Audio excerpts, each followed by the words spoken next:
இங்க middle class life வாழ்ந்துட்டு இருக்க ஒரு ஆட்டோ டிரைவருக்கு கல்யாணம் ஆகுது. புது பொண்ணு வீட்டுக்கு வந்ததுமே மாமியாக்காரி என்னம்மா வந்தது சும்மா உட்காந்துட்டு இருக்க, போய் எல்லாத்துக்கும் காஃபி போட்டு எடுத்துட்டு வான்னு அமுச்சு விடுறாங்க. ஹீரோ ஏமா வந்தது அவளை வேலை வாங்குறே சொல்லிட்டு திட்டிட்டு இருக்கான். ஹீரோ நைட் ஆனதும் ஃபர்ஸ்ட் நைட்டுக்கு ஜாலியா ரெடி ஆகிட்டு இருக்கான். ஆனா அன்னைக்குன்னு பார்த்து அவன் அம்மா அப்பா ரொம்ப நேரம் டிவி பார்த்துட்டு இருக்காங்க.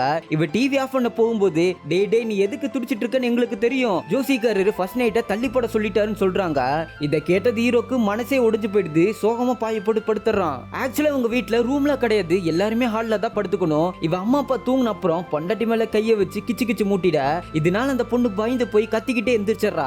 அவன் அம்மாக்கு நல்லாவே புடிஞ்சு போயிடுது பையன் தான் ஏதோ பண்ணிருக்கானு. சோ உடனே அந்த பொண்ணை மாத்தி படுக்க வச்சிடறாங்க. அடுத்த நாள் காலையில ஹீரோவும் ஓனர் கிட்ட ஆட்டோ சேவை வாங்குறதுக்காக போவான். என்னடா கல்யாணம் ஆன அப்புறம் ரூமை விட்டு வெளியவே வரமாட்டேன்னு நினைச்சா இவ்வளவு சீக்கிரம் வந்துட்டேன்னு சொல்லிட்டு இவரு ஒரு பக்கம் கலாச்சிட்டு இருக்காரு.